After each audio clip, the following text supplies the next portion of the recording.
Well, thank you all for coming. It is Friday afternoon, and I knew it was a hard day, but I'm glad you're here, so thank you.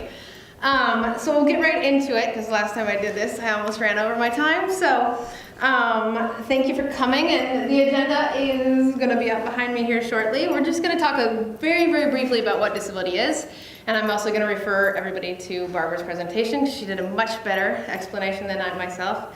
And then we're going to talk about a variety of different things, microaggressions, intersectionality, why we're talking about disability so much right now here at the county, and intertwining a lot of my stories personally about disability.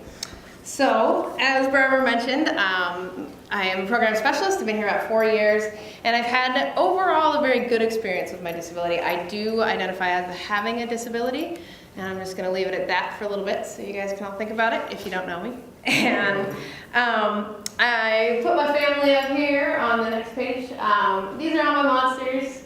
I put this picture up there to not give myself a pass on any kind of other oppressed group, but to show that diversity as a whole is very important to me. We have a very diverse family. My brother and myself have a disability. My oldest daughter, who just turned 18 this week, which is insane, also has a developmental disability.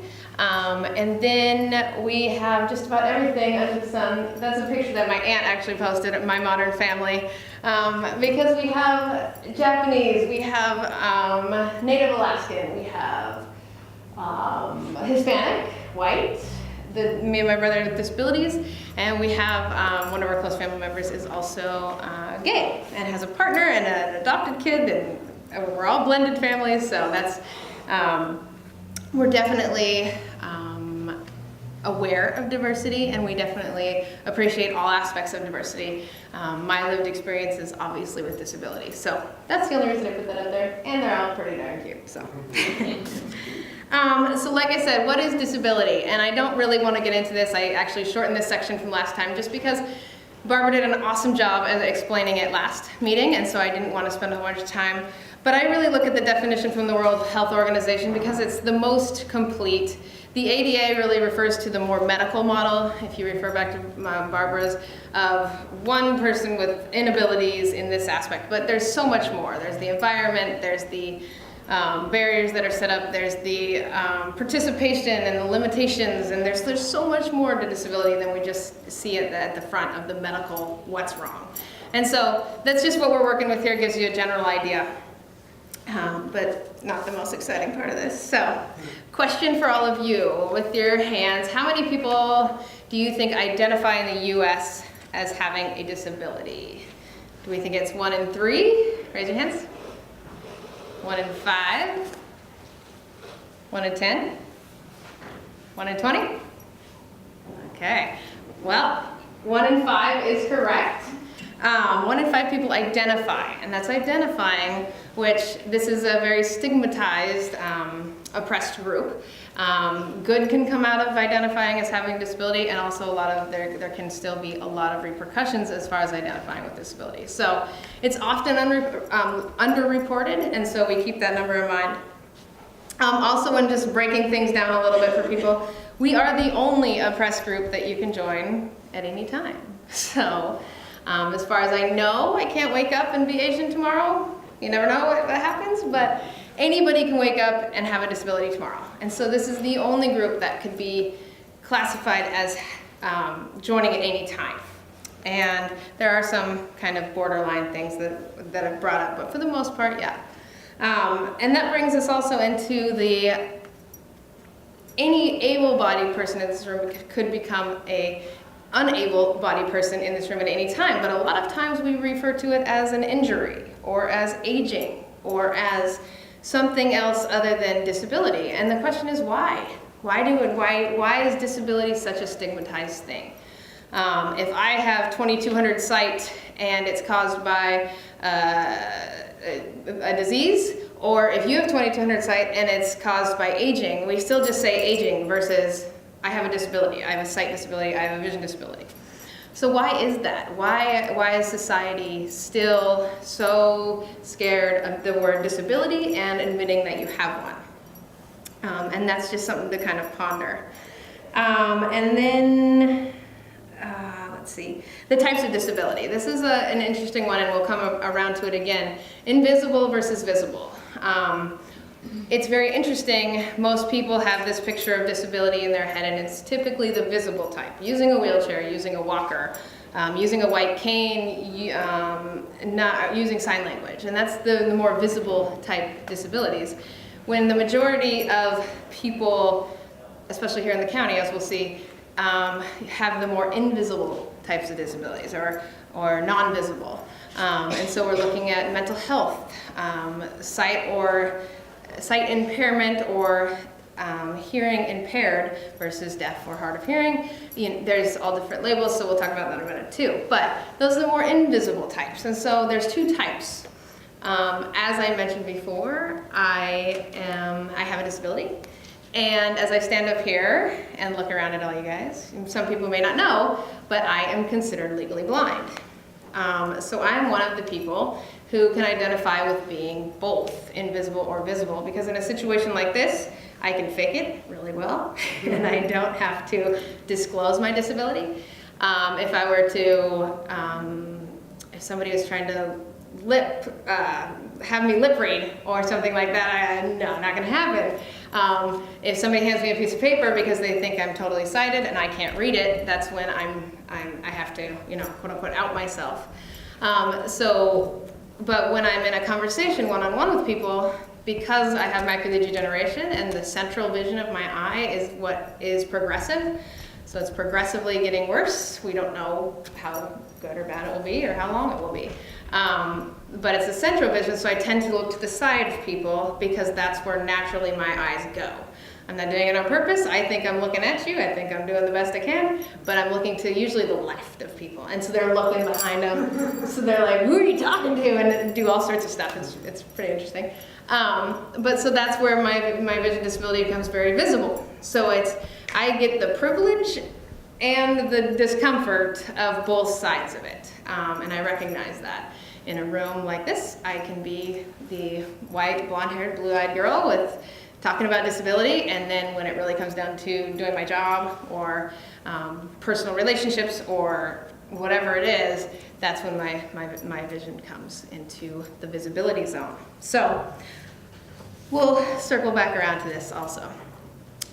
So why are we talking about disability here so much of the county right now?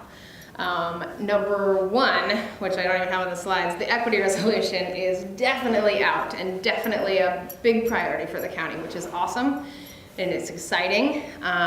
And so getting all aspects of equity and diversity involved in that resolution is a really big passion of mine, and that's why I started to step up more and more over the past few months since September.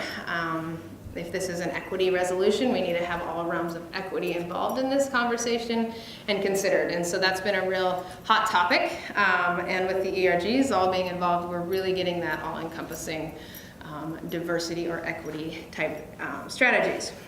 But recently, the ERU came out with the Evaluation Research Unit came out with the most recent preliminary results for the employee survey, and they're still working on them. But these were the ones that were presented right before the equity strategy meeting.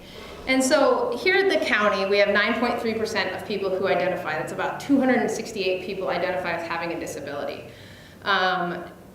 That is a lot more than I'm even aware of, because it's still very scary for people to come out at the county here and be able to say, yes, I have a disability, and yes, I'm willing to speak up, and yes, I'm willing to come forward with that. And so 9.3% is this one.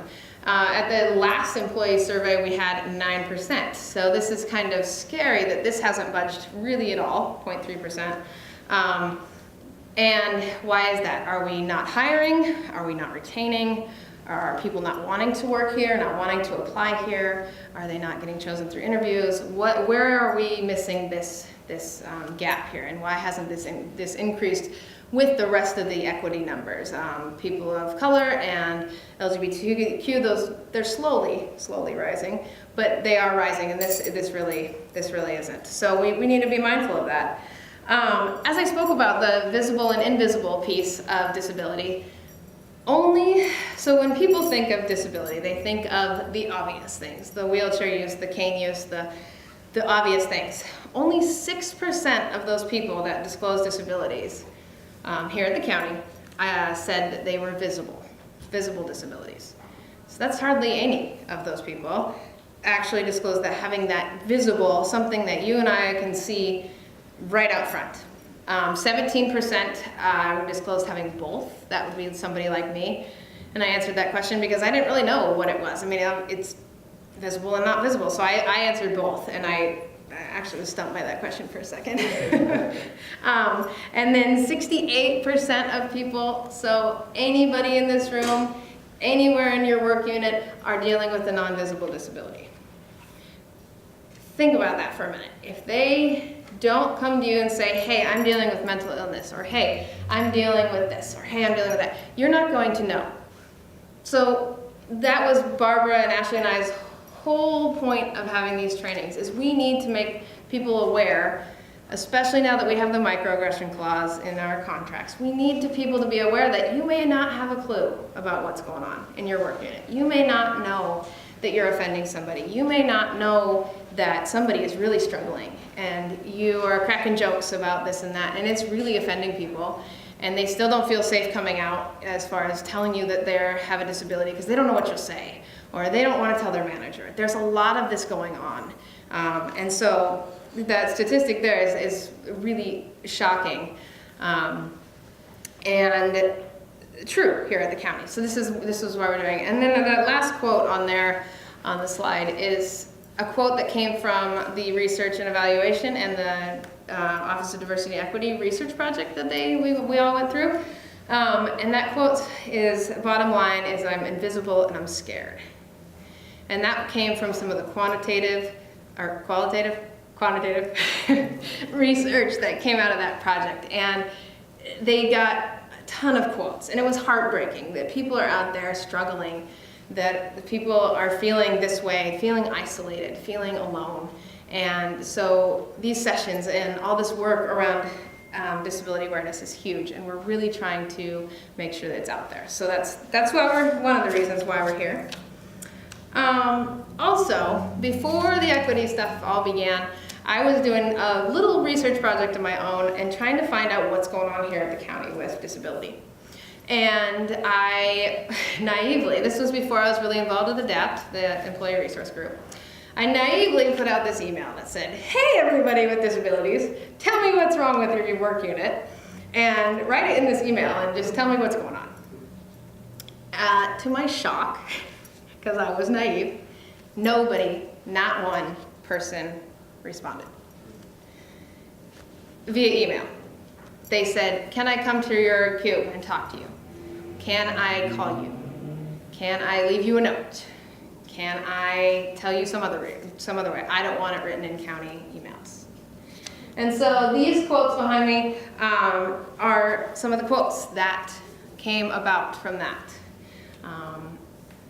Don't make waves until after probation. I think that resonates with a lot of people of any oppressed community. Don't make any waves, just get through probation, put your head down and just go, because if they find out, if you cause too much of a fuss, you can get in trouble. You can get fired. You might not make it. That was one. I don't go to optional trainings because I'm not accommodated during them. If I can't participate, why do I need to go? If they don't care that I can't participate, why do I need to go?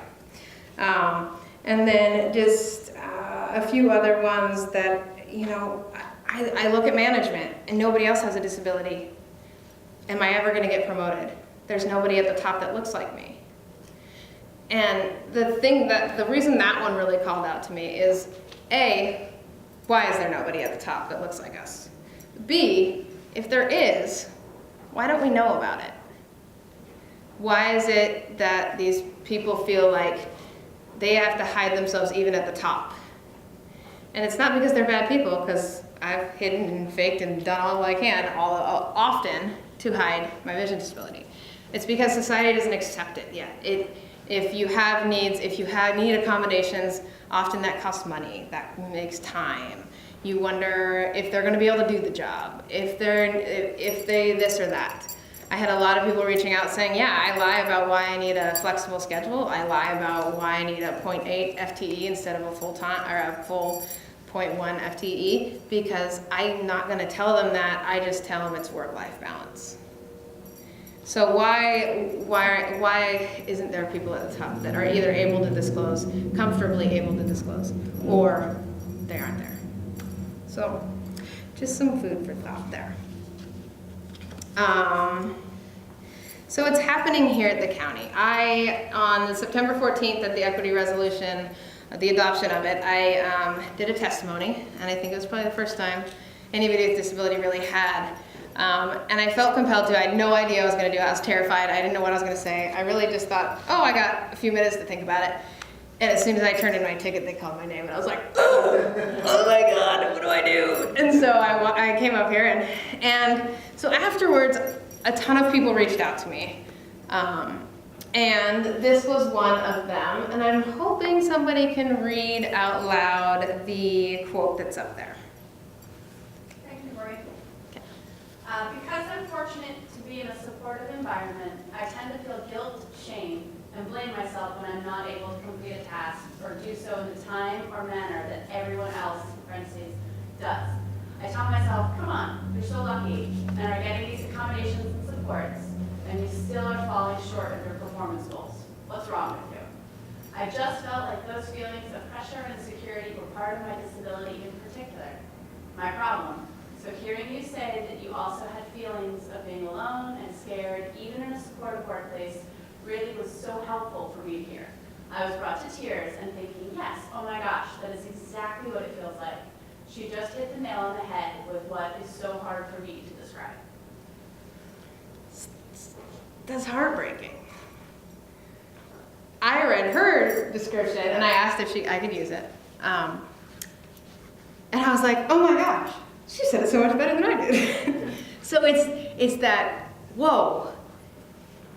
There are people out there feeling, even if you have a great boss, supportive networks around you, supportive coworkers, there's still that constant pressure to work harder, work longer hours, work faster, do this, do that. I gotta meet this deadline. And if you don't, it usually is chalked up to your disability. Do you need any other support? Well, I'm like, there are plenty of lazy people in this county that don't meet deadlines, that don't have a disability, and when they don't meet deadlines, it's like, oh, okay, they didn't meet the deadline again.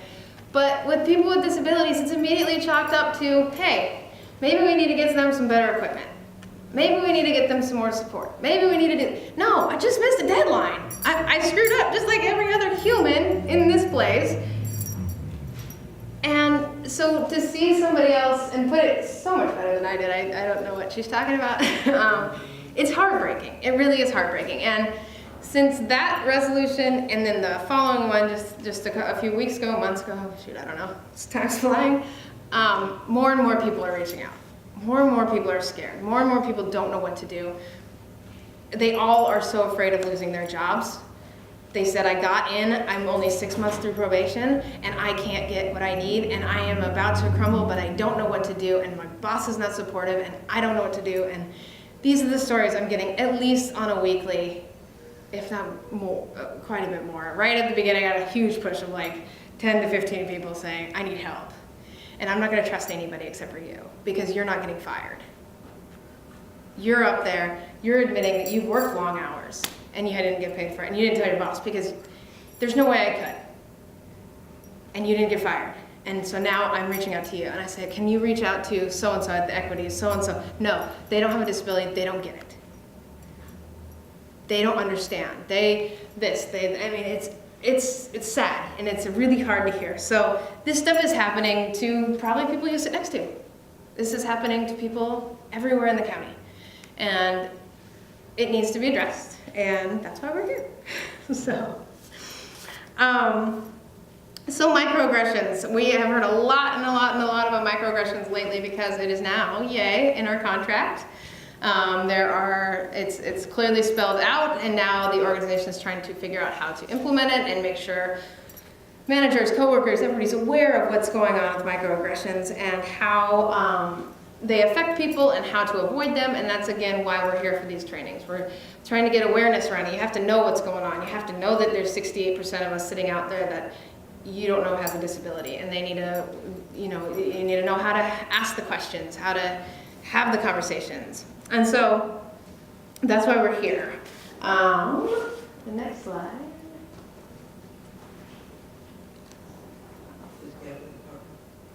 What was that? Sorry, I think I lost my place.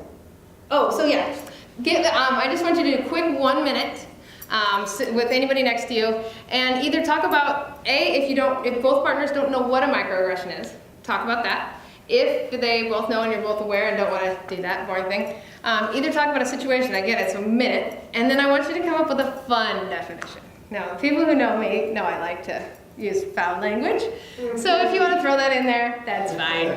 But come up with something creative. What is a microaggression in real people words? Like, what is it to you and your partner? So, go!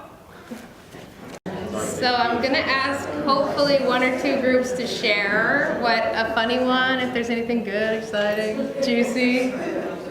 I like the good ones. Anybody willing to share? And you're just gonna have to yell out, because I can't see if you're raising your hand. We called them, like, non-technical terminology here, like sarcastic paper cuts, tiny little slices. Mm-hmm. Good. Anyone else? We talked about kind of that annoying kid behind you on the flight that, kicks your chair. First one isn't too bad, but 5 hours. Did everybody hear that? Yeah. That's a good one. I like that one. My definition is the crap that people say to me in order for them to feel better about my situation or my vision. And I get it a lot. Like, it's like, oh, this feels awkward, so I'm just going to say something funny to kind of fill the air, or let me just say something because I noticed it and I didn't have a filter on myself. So it's really just like that, whatever flew out of their mouth at the time. Okay, so we're going to watch this little video. I really like it, and I hope the sound works. We didn't test the sound on the computer.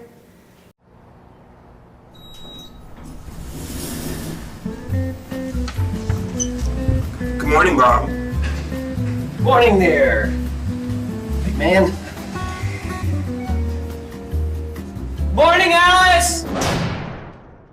There's no need to be awkward.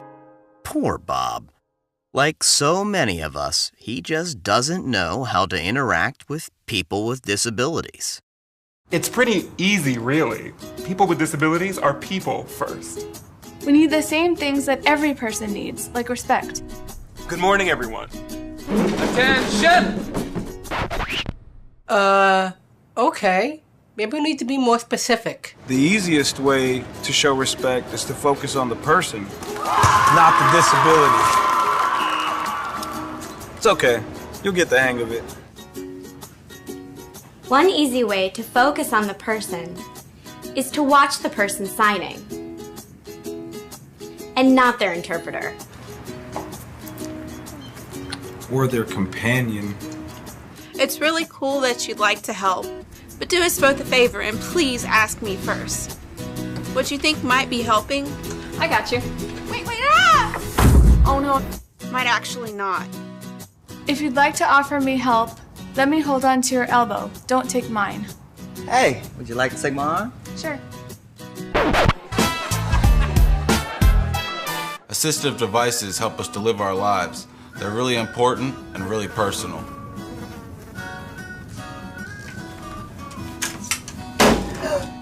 Grabbing them only makes it weird for everyone. What? Please only touch our devices and service animals if we've given you permission. And don't take it personally if I ask you not to. Remember that my service animal helps me all the time. Neither of us would like it if we were separated. Remember, we make our own decisions. We sign documents, vote, volunteer, work, and pay taxes. We get married. So don't underestimate me just because I have a great smile. Just because I'm blind. May I help you? Does not mean I'm deaf. Just because I'm deaf doesn't mean I'm blind.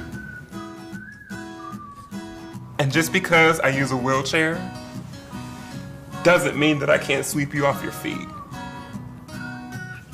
So take a deep breath. Relax. We don't bite.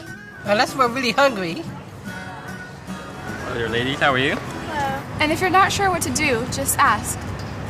Hi, would you still like to see a menu? No thanks, but can you please read it to me? Sure, definitely. Just treat us the way you would want to be treated, and we'll all be okay.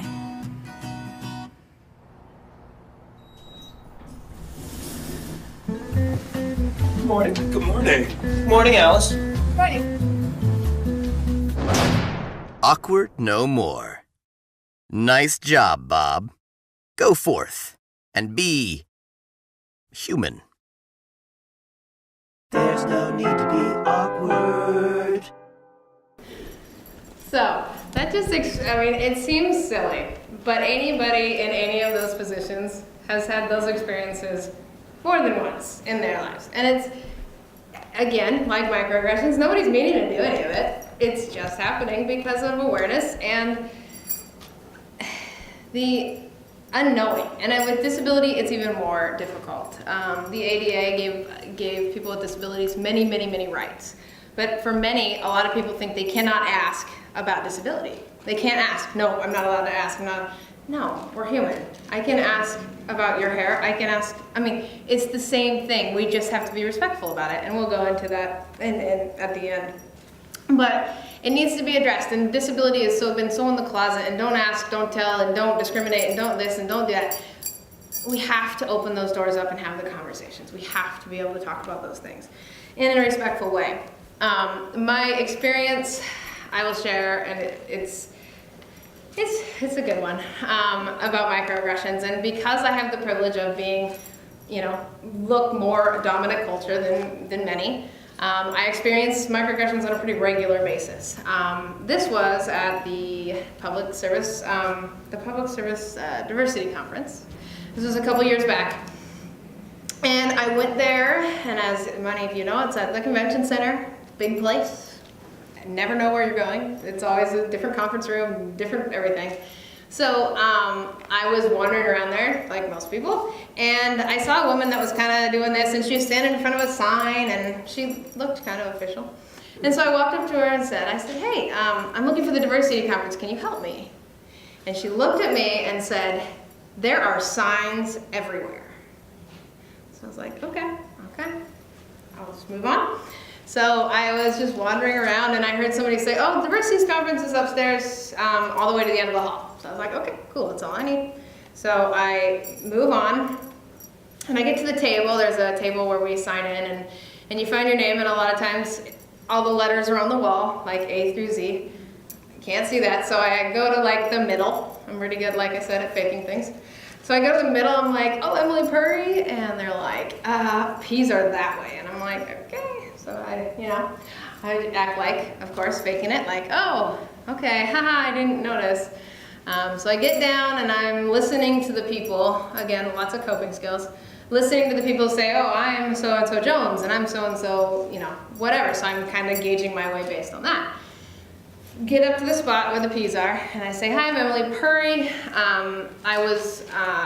My department told me that for some reason I wasn't on the registration, but I have my confirmation here on this piece of paper. Here's my registration. And she looked and she said, what's your name? Oh yeah, you're not on the list. Yeah, I know, I already told you that. So here's my confirmation. She said, okay, well, I'm gonna need you to fill this out. And again, naively, I'm thinking we're at the diversity conference. So I thought, most of the times when I think I'm going to experience those microaggressions, I'm a little more prepared. I'm a little more, I know people aren't going to get it. I know I'm ready for it. This I was not, because it was the diversity conference. So she hands me this paper and she said, you need to fill this out. And I said, I have a vision disability, can you help me? And she looks at me like, you lying, whatever. So she says, yes, can you please wait? I'm gonna put your stuff right over here. So she puts I was like, okay, I guess somebody's gonna help me or something. No, she helped every single person behind me while I stood here like, what am I doing? Like, what is going on? And so then finally she hesitantly filled out my paperwork and handed me my folder and said, go on your way. I mean, didn't say that. She said, okay, now you can go. So I walk into the room, which is a giant room for people with vision disabilities who can't see. You know a billion people there. I know my coworkers are there. I know there's people there, but there's all these tables and all these people and I can't see them. A lot of times people will be like, Emily! And then they like wave, and I'm like, great. And I just look, because obviously I hear them, but I can't see where they're yelling from. And so most of the time, this little phone of mine is an awesome little trick, another coping mechanism. I just pretend like I'm on my phone, and I don't pay attention to anybody, and I just wander around until I find an empty table, because then I don't have to approach anybody, I don't have to figure it out. I don't have to have that awkwardness. And I can pretend like I didn't hear you yelling, I didn't miss you waving, because a lot of times people will say, oh, Emily's such a snob. I was trying to get her to sit with us, and she didn't come. Or when I met her, she didn't look at me, so she just is a snob. And so I'm like, no, so the phone is a good little trick. So anyways, I go sit at the empty table, and I'm like, okay, I'm safe. Now let me pop over my laptop, because that's another little trick. I don't have to pay attention to people. Even though I'm a very social person, I love to talk to people I know. I have learned not to talk to people I don't know because of all the microaggressions that occur. So that's kind of an interesting balance. So I pop over my laptop and I'm just sitting there, and then a woman sits down in the chair a couple chairs away, and I look her direction, probably not at her because of my vision, and I say, good morning. And she looks to the left, looks to the right, and she's like, she didn't say anything. And so I'm like, okay, that's just how it's gonna be today.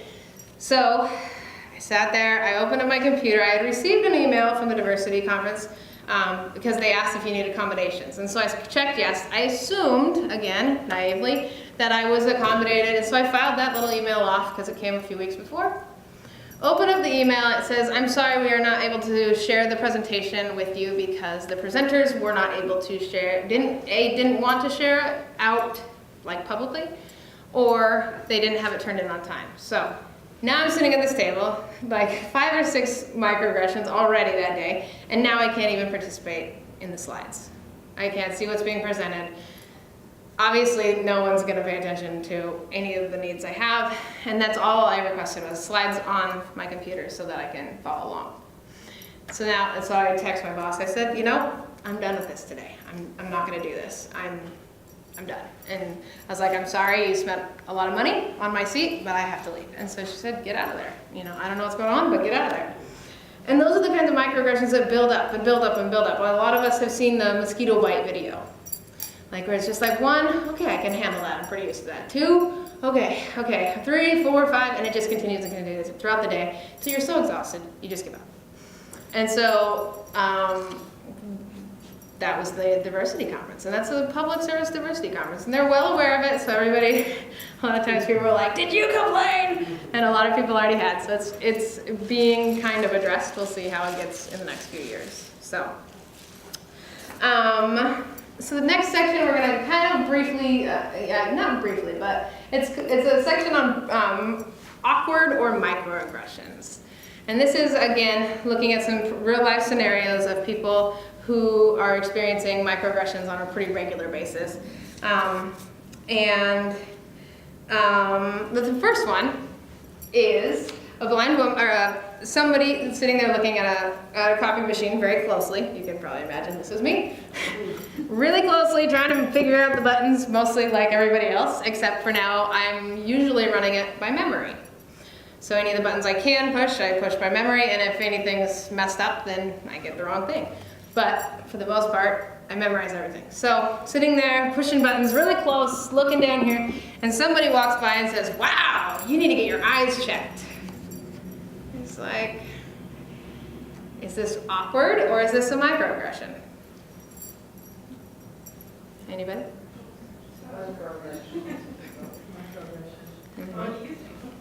It's both, really. Because it's awkward for the two coworkers, especially. It's awkward for the person experiencing the microaggression because then it's up to me to say, no, you jackass, I can't see it. And I'm legally blind, technically, and I'm doing the best I can. But we restrain from that, or we don't. And then the relationship is severed. If I was to say that to somebody, the relationship is severed. Then it's like awkward to talk to each other anymore. And oh my gosh, I just offended Emily. And oh my gosh, what do I do now? And oh my gosh. Or I ignore it, say, oh, they didn't mean to. They were just talking, doing their thing. They didn't think about what they're saying. They didn't mean to hurt my feelings. They didn't, and so it becomes that balance of like, it's up to the person who's experiencing the microaggression to say something, sever that relationship, make work awkward, make work not fun, and then people think they can't joke around with you. That's the other thing. Oh, well, she just takes everything so seriously that I can't joke around with her anymore. Because I tend to be more of a relaxed person, joke around and have fun. But it's like, wait, to what extent do you let that continue? And that's up to the person with the experiencing the microaggression, not just disability. But so that's one situation. Another one is when you're sitting there with a coworker, and this is a good one for especially what we do. You know, we're in downtown Portland. There are people with chronic mental illness on the streets, hanging out, running around, doing their thing. Coworkers walking down the street together, it's like, wow, how hopeless is that person? How are they ever gonna get better? All that mental illness, like they can't work, they can't do this, they're just crazy, like, oh my gosh. When the coworker is dealing with mental illness. It's an invisible disability. They don't want to disclose what they're dealing with to that person. Now, especially they don't want to, like, oh, how can that person work? Oh my gosh, and then the gossip that starts around the office. So the awkward and microaggression again. Like, why does that have to come up, and why is that a conversation starter? How do we stop thinking and feeding those microaggressions and feeding the awkwardness and feeding that constant stereotypical behavior? And that's just these scenarios, how they happen. This is the point where I was going, I don't know if I can.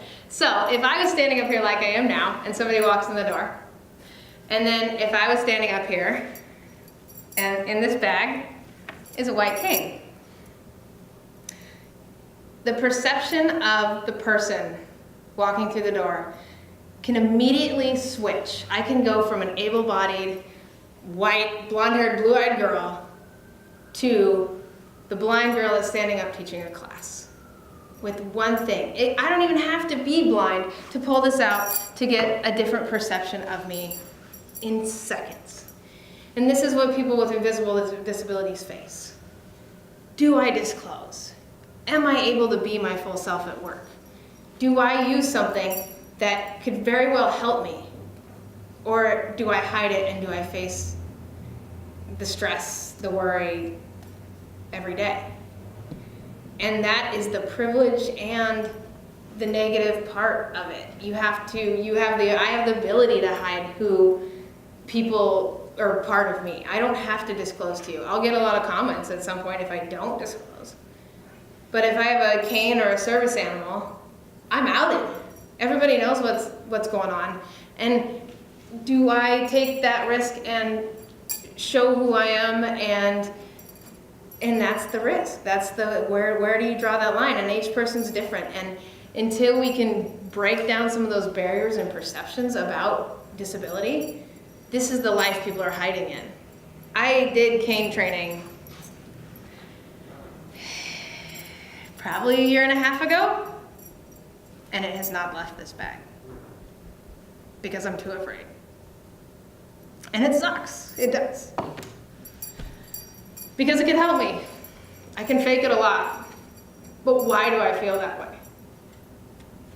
And that's what people are dealing with. That's what people want to just be like, to hell with it. Let me just do this, get it over with. But then you see the repercussions of that. And then you're like, I just wish I never told anybody. Or you get that treatment at work and you're just like, I just wish I never told anybody. And now I just want to leave because I'm experiencing this and I'm experiencing that. And I was just trying to be myself. And you can't be all the time until we get this awareness out. We get the people to understand how in the closet disability is and how people are hiding so much about themselves, as with most oppressed groups. I'm not saying this is primarily disability, no. We can't all bring our full selves to work unless you fit into that dominant culture. And that needs to change, and that's why a lot of things are in the mixing pot right now, and things are happening, but we've got to be able to reach out and help people. So, moving on. Intersectionality. So, intersectionality, how many people have heard of the term intersectionality? How many people think they know clearly what it is?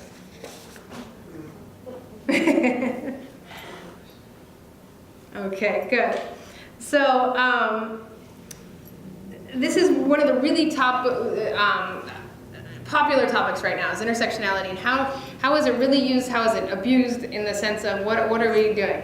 And again, I want to mention here that this is the phrase, this is not the Oppression Olympics. I want to make sure and reiterate over and over and over again. I do not think I'm any better or worse than a person of color. I do not think I'm any better or worse than LGBTQ. I do not think this is not the Oppression Olympics. However, every single oppressed group needs to be in the light at some time. And so that's really focused. It's really important for me to mention that no, none of the groups are more important than the other. Just because I live the life of a person with a disability does not mean it's any better or worse or different than anybody else that they're living. And so I just want to keep mentioning that, and that let's bring other groups into the focus, and let's keep the groups going. Kimberly Crenshaw Williams Crenshaw coined the phrase intersectionality, and it actually came about because a woman, it was a black woman, was applying for a job, and she did not get the job, and so she took the case to court, and it actually went to the court and got dismissed. And it wasn't based on, because of the fact it was based on race and gender, they couldn't prove it. Because they had black men working at the organization and they had white women working at the organization. Well, she was saying because she was a black woman, that's why she was discriminated against.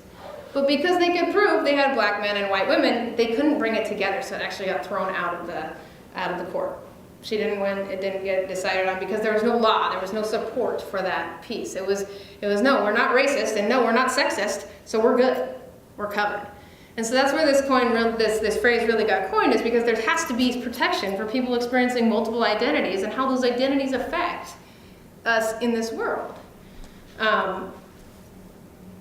And so that's how this came about and why it's important. Why do people feel it's important here at the county to talk about intersectionality? Just popcorn some ideas out. Anybody? Our employees have multiple identities. Mm-hmm. They're not sharing screens. Inclusive, yeah. The people we serve suffer through a lot of oppression through various ways. Mm-hmm. There's also a lot of safety. There's also a lot of different concerns that we have to think about here at the county. And it's really important, especially when we're doing referrals to clients, when we're building contracts with people. If we're building contracts with a culturally specific provider that serves people with disabilities, awesome. Okay, cool. Let's sign those contracts, let's get them done.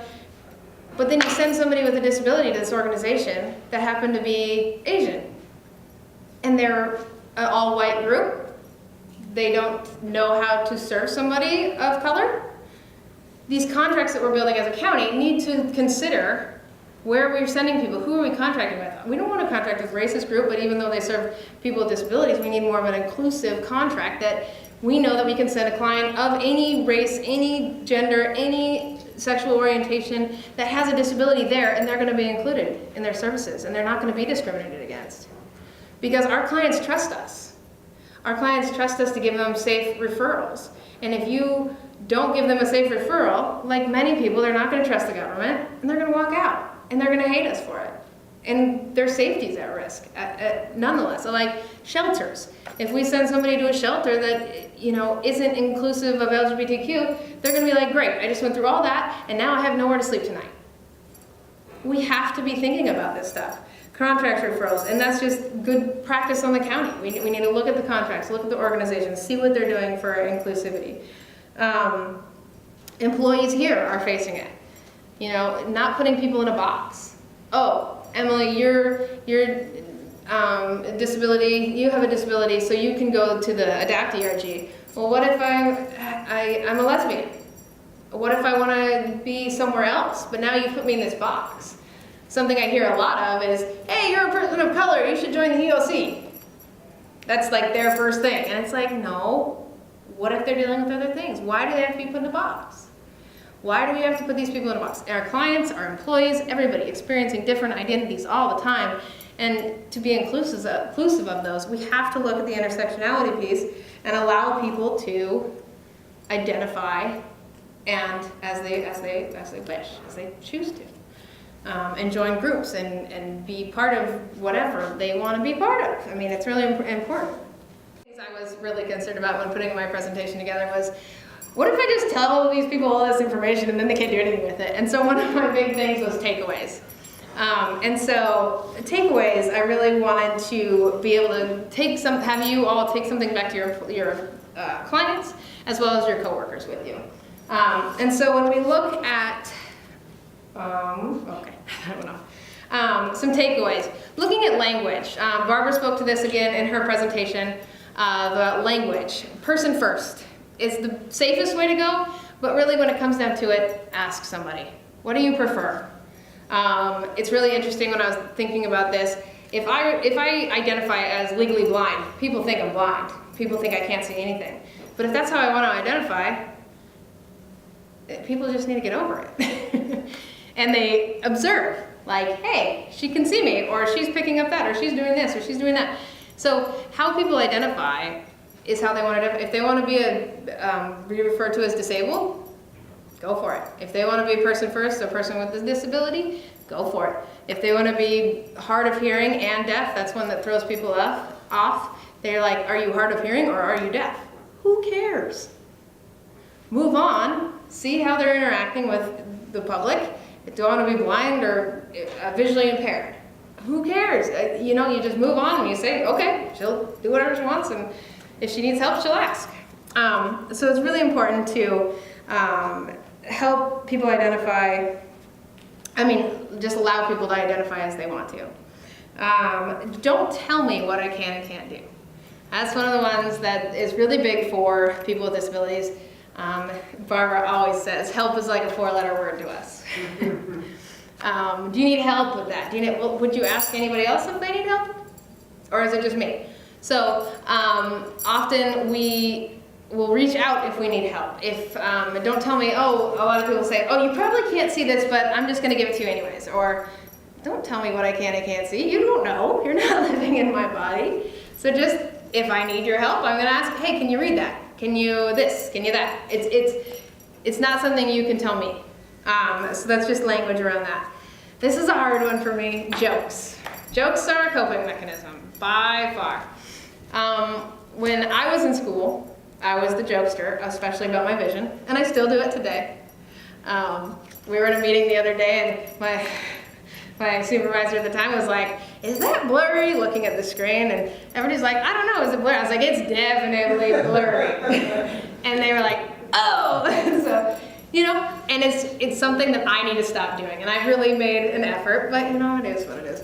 But just because I joke about myself doesn't mean you can joke about me. Unless I really, really know me, really, really know me. And even then it's kind of dicey. But jokes are hard because it is a coping mechanism, but it also gives permission to people to joke. And that's not the case. And so that's a slippery slope, I'll say. Some other takeaways about trainings.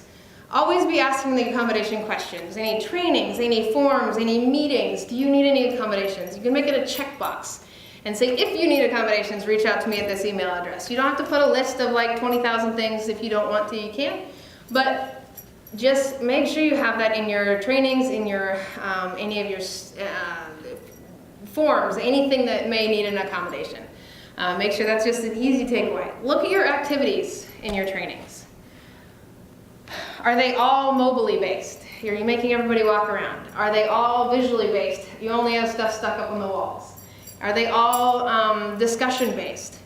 You're never going to be able to accommodate for every single disability. It's impossible. But if you're mixing it up and you're conscious of possible different techniques, and then you also have a backup plan. If you see somebody, like often, if I'm with a group I'm comfortable with, I'll just stay, like if they're doing they call them the gallery walks. Often, if I'm comfortable with the group, I'll just sit at my desk and be like, it's all good. I don't need anybody to read it to me. I don't need anybody to do anything. Just, I'll figure it out when we discuss it, because usually we discuss stuff. If I'm not comfortable, you will see me sitting up there looking at this wall like, oh, so interesting. And I'm like faking it like everybody else. And, it's because I don't want that awkwardness of, oh, why aren't you participating? And, oh, how can I help you? And, oh, let me just read you everything on the wall. And then everybody's looking at you like, wow, that's annoying. No, I'm just going to fake it and move on and participate later or not participate. But be conscious of that. Be conscious of how your activities roll. Be conscious of what, and then be able to accommodate or not. Ask the question, do you want to participate in this? Or how do you want to, obviously quietly approach the person, not like, hey, which I get a lot. I got that in school a lot. And, hey, I didn't send you those slides. Do you want me to read them out loud to you? No, I'm good. All my classmates looking at me. So it's like, just be ready to try to modify activities, that kind of stuff. What else do we got? I'm just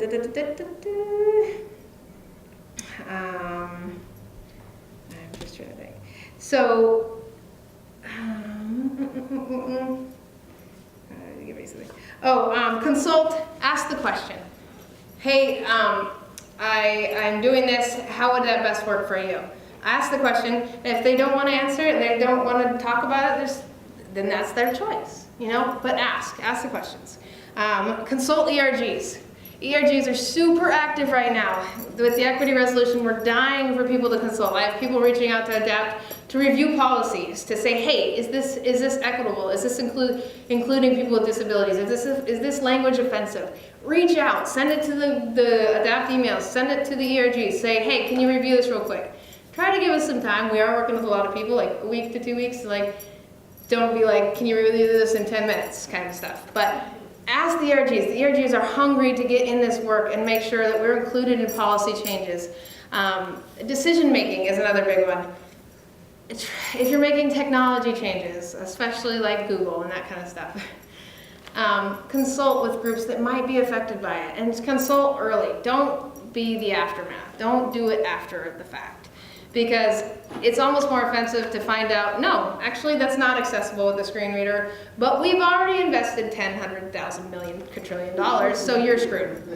Because then it's just like, okay, so you came to ask me just so you can say you asked me, but you really can't do anything about it, so why are you even bothering? And I'm not a box to check.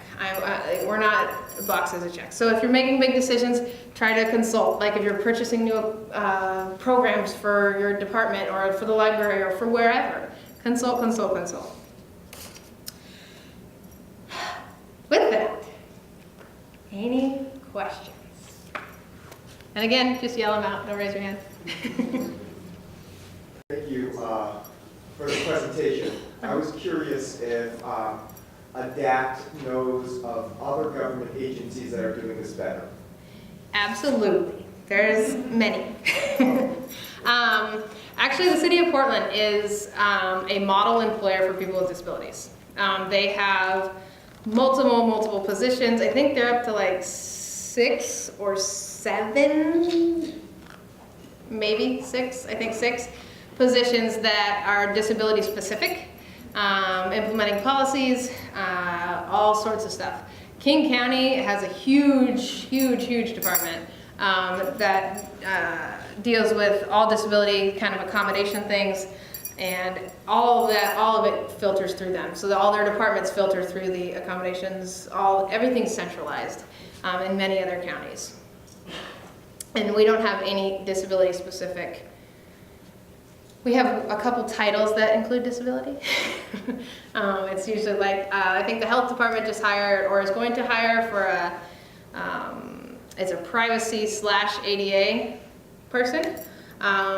The ODE has a ADA person, and from my understanding, it's more of an externally facing when it comes to like legal and lawsuits and stuff. So otherwise, it's all handled by HR here, which is not the safest place for people with disabilities. So. I have a question. If you had, I'm a manager. Okay. So one thing you could share with a manager or direct supervisor to help get us started being better aware, what would be that thing? 2 things. Ask the questions if you're if somebody has not disclosed to you something and you're noticing, say for me for instance, if you notice I'm sitting right here on my computer screens and you're like, she hasn't said anything to me, you can have the conversation if you have a good rapport with them. And you can say, I've noticed you are sitting really close to your screens. Is there something I can help with? It doesn't, you don't have to be like, are you blind? Which is what comes out of a lot of people. But like, is there anything else you can help me with, or I can help you with as far as programs or technology or anything, especially with the aging workforce. Stuff happens. Your eyes, ears, mobility, everything in aging. And it's just part of life, but they haven't experienced accommodations because it's just happening. And so often they're like, oh, I've heard people say, I would retire because I just can't see the computer screen very well anymore. That's not a reason to retire. There's equipment, there's programs, there's all sorts of stuff. So ask the question, don't assume, but is there anything, I've noticed you sitting really close to your computer screen. Is there anything I can help with? Just from a more perspective of a helping hand versus like, are you disabled? Are you becoming disabled? You know? And then the other thing that I see, this is more of retention and promotion type stuff. Be honest on the PPRs, the reviews, and not honest in the fact of like, oh, you know, but if there are performance issues with people in general, and I think this is a general comment, if the truth isn't told on a performance review that your performance is not meeting standards, and then all of a sudden you get laid off. And many people, I've had 2 people in the most recent layoff come to me and say, I think it's because of my disability. And I said, have you ever had performance marks? Have you ever, you know, problems with absence, anything? Like, why do you feel like that? And they're like, I've never had it been written up. I've never had a bad performance review. If those performance reviews aren't true, people of oppressed groups are going to assume it's because of their group. We have to be honest. And I talk to people about what's going on there, and they're like, their performance isn't good. I'm like, why haven't you given a bad performance review then? Like, what's the deal? Like, why? And so being honest in those performance reviews is really important. And yeah, I think those are get the conversation started. I think that's the best thing. And then just being, if they say no, and you're, you know, still not seeing the issue resolved, then find another way to approach it. If it's like, hey, I just, you know, I don't know. I'm trying to think of other ways, but yeah, just approach it without an accusatory, I think, is the best perspective. Yeah. Thank you. All right. Well, thank you all for coming. If you have any other questions, come on up and I'll be here and can check in.